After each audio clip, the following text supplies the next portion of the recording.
Hello guys, good morning from Faza Island in Lamu County. Thank you so much. If you're new here, please consider liking the video and subscribing to the channel. This really goes a long way into supporting my channel and supporting your girl. My name is Miss Musinzi and welcome to the video. Today we are on a journey. And this journey, this is one of the most intense and nerve-wracking journeys I've been on. But this was the only way I had to take so that I make it on time to Lamu for my flight. I learned for field research on mangroves, exploring the rich coastal ecosystems of Lamu County. And now it's time to head back to Mombasa. But getting from Faza Island to Lamu town is not that simple. It's not just like hopping on a bus or taking a quick ferry ride. Transportation here is an adventure in itself. Before I take you on this journey, let's talk about Lamu County. Lamu County is one of the most unique and historical rich regions. It is located along Kenya's northeastern coastline, bordering the Indian Ocean, and consists of several islands forming the Lamu Archipelago, as well as a portion of the mainland. The county is known for its extensive mangrove forest, white sandy beaches, and coral reefs, making it a crucial ecological zone. So now, we said Lamu has several islands. So the islands that make up Lamu County include the Amu Island.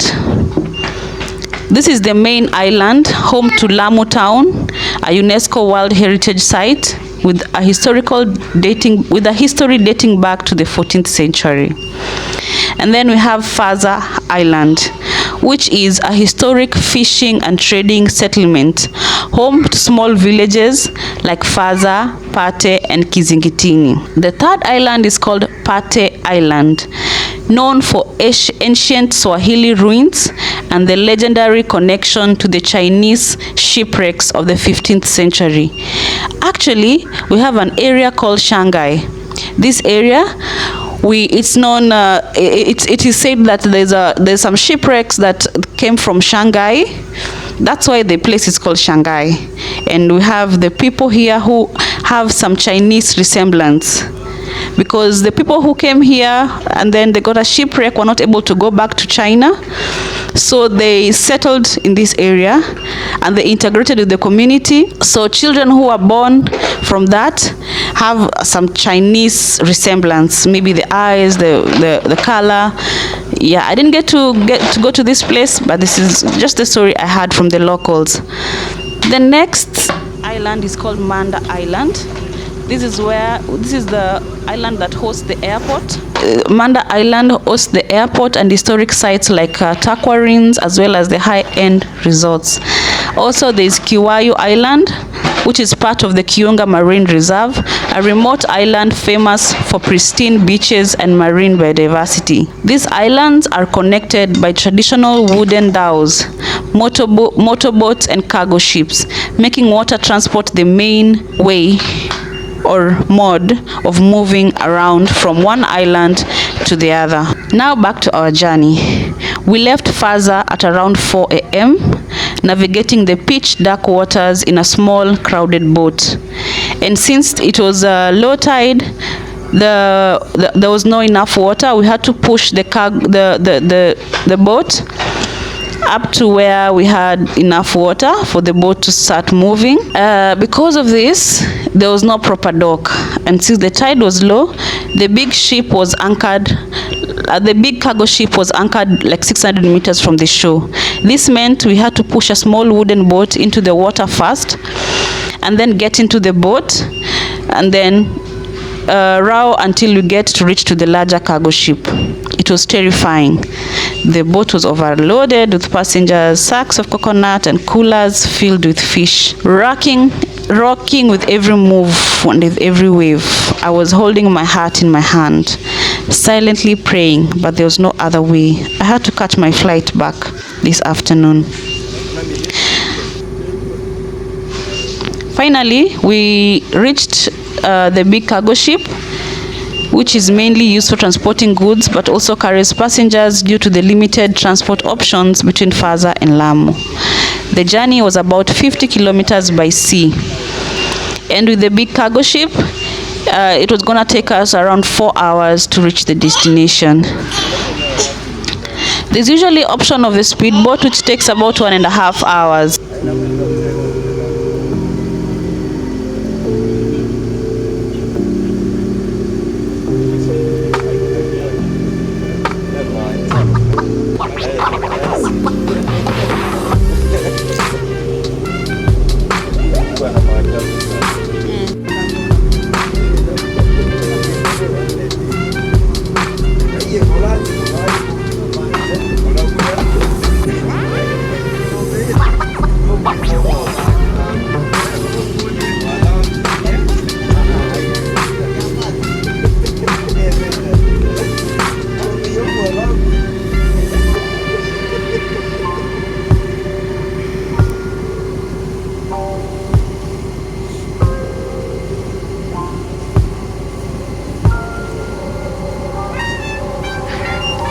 Since the big ship is mainly a cargo ship, it's for transporting goods, there was no seating arrangement, and everyone found a comfortable spot among the cargo.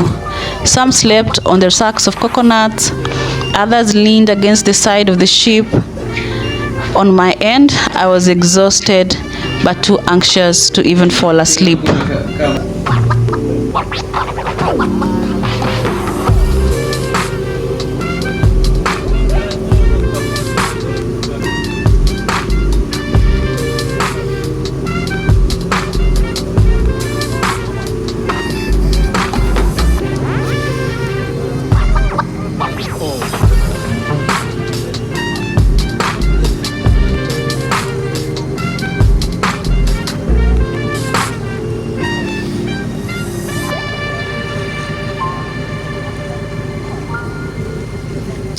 Towards that direction. And finally, the first light of dawn appeared, revealing the vast ocean around us.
Finally, as you can see, the sun is just rising from the horizon, and this has been nothing but an adventure. It was rough, but we made it through. The ocean was calm, so we glided through the water. Though the boat was moving slowly, it was a nice sight to see. You can see the vast ocean. You can see the mangrove from here covering the side of the ocean, and the sky just looks beautiful. And this is the beauty of nature. Don't we love nature? As you can see, these are the cargo that is being transported to Lamu town, which is the major town in Lamu County.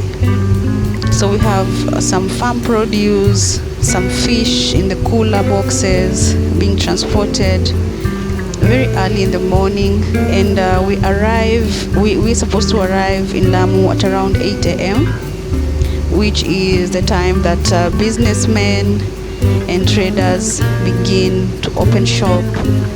They begin to move their goods, selling items. Yeah, so the sacks contain, some have cargo, some have other produce from the farm, from different places, because the ship usually moves around the islands.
We passed through mangrove forests, moving through the traditional fishing routes of the Lamu Archipelago, but then something massive came into view. The Lamu ports, right over there. Port is part of the LAPSET project and is a mega port built to connect Kenya, Ethiopia, and South Sudan. Unlike the small wooden dhows and fishing boats that have been used here for centuries, this port is designed for massive cargo ships and modern trade routes. And what makes Lamu Port important? It's going to be Kenya's second deep water port after Mombasa.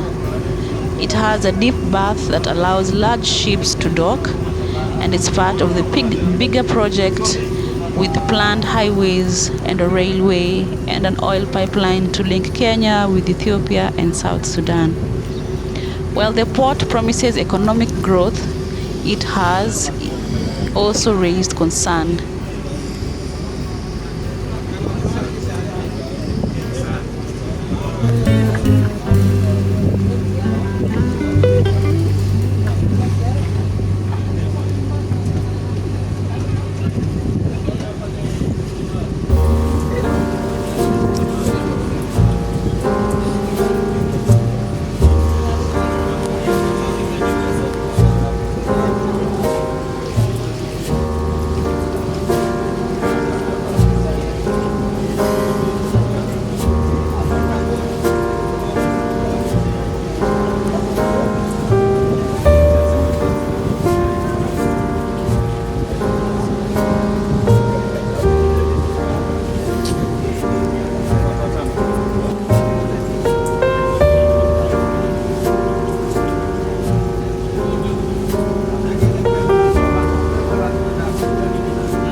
Thank you for journeying with me. As you can see in the horizon, that is Lamu Island. That's where we are headed. Thank you for watching. If you watched up to this point, please give me a like and subscribe to the channel. Thank you so much.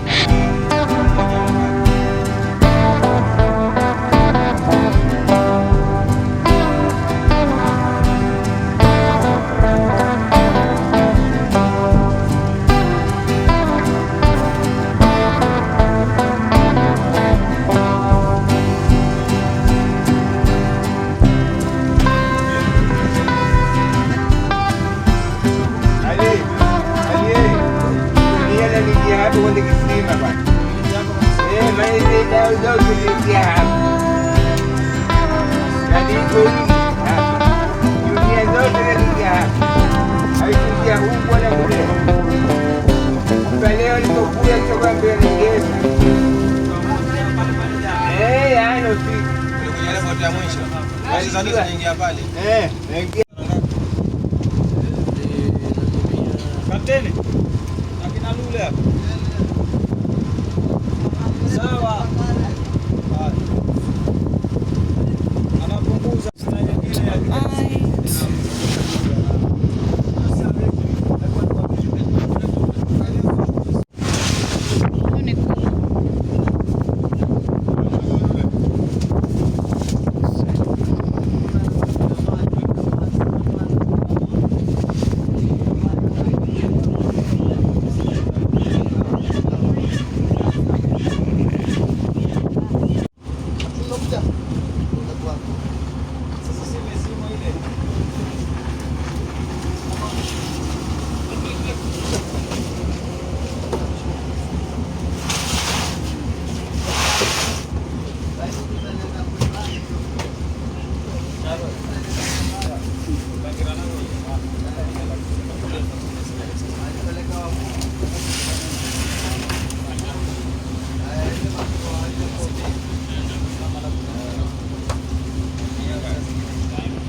now approaching.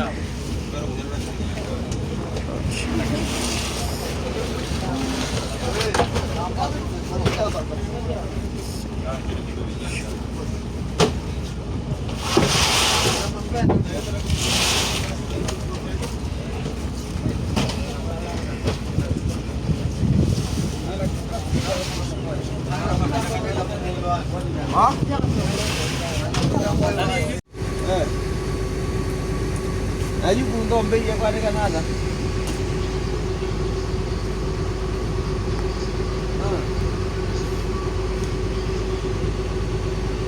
Ay makata है जगह में ना लेना नहीं कितने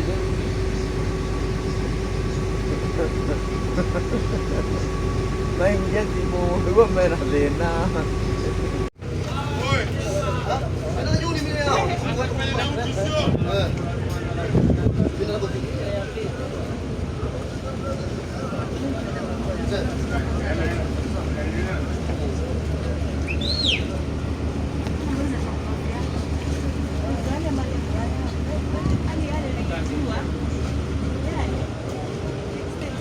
After many hours at sea, we finally arrived at Lamu Island, also known as Lamu Town. This historic town is a UNESCO World Heritage Site, known for its Swahili culture, ancient stone buildings, and narrow streets where donkeys are the main form of transport.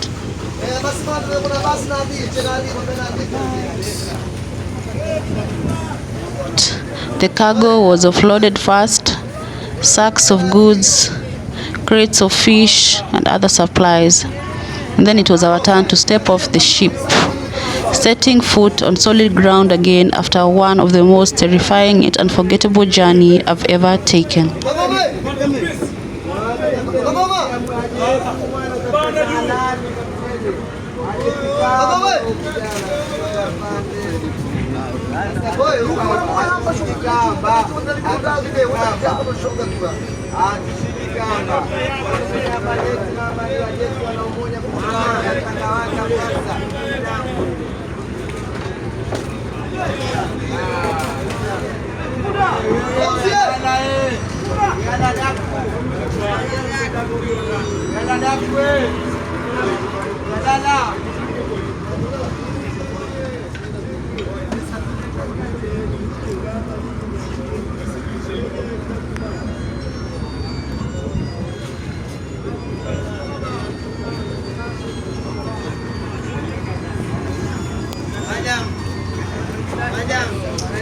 Mtu wa store